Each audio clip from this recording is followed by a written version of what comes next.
Corona virus کی وبا کے روک تھام کے سلسلے میں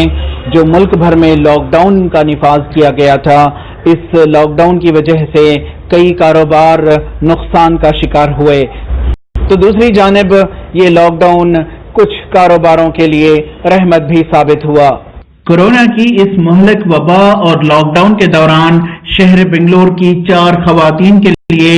کووڈ سے پیدا ہوئے حالات رحمت ثابت ہوئے ہیں۔ ان حالات میں انٹرنیٹ کے ذریعے ان خواتین کی ایڈورٹائزنگ ایجنسی کے کاموں میں زیادہ حرکت رہی، جس کی وجہ سے ان کے کاروبار نے کئی گنا زیادہ ترقی کی۔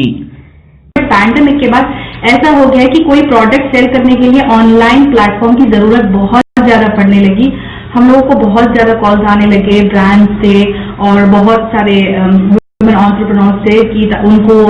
جو ہے پروڈکٹ سیل کرنا ہے آن لائن اور آن لائن ان کی پروموشن کرنی ہے، بٹ ان کو نہیں پتا تھا کہ کس طرح سے اسٹارٹ کریں، شروعات کہاں سے کریں۔ تو ہم لوگوں نے ان برانڈس کو ہیلپ کیا کہ کس طرح سے پروموٹ کریں، کس طرح سے ان کا پروڈکٹ سیل کریں۔ ہم لوگوں کے کلائنٹس جو ہے بیس پینڈیمک کے بعد بہت زیادہ بڑھ گئی، 3 فولڈ زیادہ بڑھ گئی۔ پینڈیمک کے بعد ہم لوگ اب میک اپ آرٹسٹ سے، فوڈ بلاگر سے، اسکن کیئر سے، جیولری برانڈ سے اور بلاگرز کے ساتھ ہم کام کر رہے ہیں۔ نہ کہ صرف پروڈکٹ بیس، سروس بیس والوں کو بھی اس کی جو ہے قدر ابھی جو ہے پینڈیمک کے بعد پتہ چلی کہ کوئی بھی برانڈ کے ساتھ اگر کولیبریٹ کرنا ہے، اگر ان کو بھی پیسے بنانے ہیں تو برانڈ تبھی پیسے دے گی جب آپ کی آن لائن پریزنس ہوگی۔ تو اس طرح سے ہم لوگ ان کی بھی جو ہے ہم پروموشنز میں کام کر رہے ہیں۔ پہلے ہمارے پاس ایک کلائنٹ آتا ہے، ہم پہلے ان کے پیج کو اسٹڈی کرتے ہیں، ہم ان کے آڈینس کو اسٹڈی کرتے ہیں اور ہم اپنا ریسرچ کرتے ہیں جاننے کے لیے کہ ان کا آڈینس کیا چاہتا ہے۔ جیسے کہ ہمارے پاس ایک کوک آئے تھے، وہ ایک فوڈ بلاگر تھے، تو ہم نے ان کے ساتھ کیا کیا تھا، ان کو کچھ ایسا کرنا تھا جس سے ان کے پیج پہ زیادہ آڈینس اٹریکٹ ہو کے آئے۔ تو ہمیں بہت سارے ایکسائٹنگ چیلنجز کیے تھے، تو ہم لوگ وی کم اپ وتھ ڈفرنٹ اسٹریٹجیز، جیسے کہ ہم لوگ کوک لائک چیلنجز کرتے ہیں، ہم لوگ کبھی کبھی ویڈیوز ڈالتے ہیں to get more attention of the audience, ہم لوگ وہ کرتے ہیں۔ اینڈ جیسے کہ ہم لوگ ان کے آڈینس کے ساتھ انٹریکٹ کرتے ہیں، لائیو سیشن سے جا کے کوک کرتے ہیں تاکہ آڈینس کے ساتھ کوک کر سکے، جس کے تھرو یہ جو کوکس ہیں یا فوڈ بلاگرس ہیں ان کے پیج پہ زیادہ سے زیادہ انگیجمنٹ بڑھ سکے اور ان کا مارکیٹنگ ہو سکے۔ ابھی رہی بات کوئی پروڈکٹ کی، تو پروڈکٹ کی ہم کیا کرتے ہیں، جیسے کہ مان لو کوئی کریم ہے یا پھر کوئی جیولری کا پیس ہے، ہم اس کو ایسے مارکیٹ کرتے ہیں، پہلے ہم اس کو اس کی پکچرز کلک کر کے ڈالتے ہیں، ہم اس کو تھوڑے بلاگرز کو بھیجتے ہیں تاکہ وہ بلاگرز اس کو ٹیسٹ کر سکیں، دیکھ سکیں کہ وہ کیسا ہے، اور جب ان کو وہ آئٹم پسند آتا ہے ہم ان کو بولتے ہیں کہ وہ اپنے پلیٹ فارم پہ اس آئٹم کے بارے میں بات کریں۔ اور رہی بات کوئی کریم آ گیا تو ہم کیا کرتے ہیں، ہم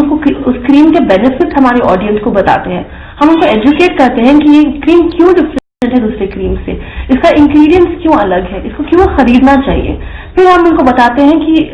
اس کو خریدنے کے بعد اس کا جو اثر ان کی اسکن پہ کیا ہوگا، ہم یہ کرتے ہیں، جس سے بہت لوگ اٹریکٹ ہو کے اس پروڈکٹ کو خریدنے کے لیے آگے آتے ہیں۔ گھر پر ہی رہ کر کامیاب طور پر کاروبار کر رہی حیا ایجنسی کی ذمہ داران نے ای ٹی وی بھارت کو بتایا کہ خواتین کو چاہیے کہ اس کانسیپٹ کو اپنائیں اور وقت اور ٹیکنالوجی کا استعمال کرتے ہوئے کامیابی کی اور بڑھیں۔ پینڈیمک سچویشن میں بھی میں بول رہی ہوں کہ ٹائم جو ہے بہت اچھی طرح سے یوٹیلائز ہوتا ہے کوالٹی وائز۔ اس کرائسس میں بھی وہ لوگ اس طرح سے موٹیویٹ اپنے آپ کو کر سکتے ہیں اور اپنا کام سوشل نیٹورکنگ کے تھرو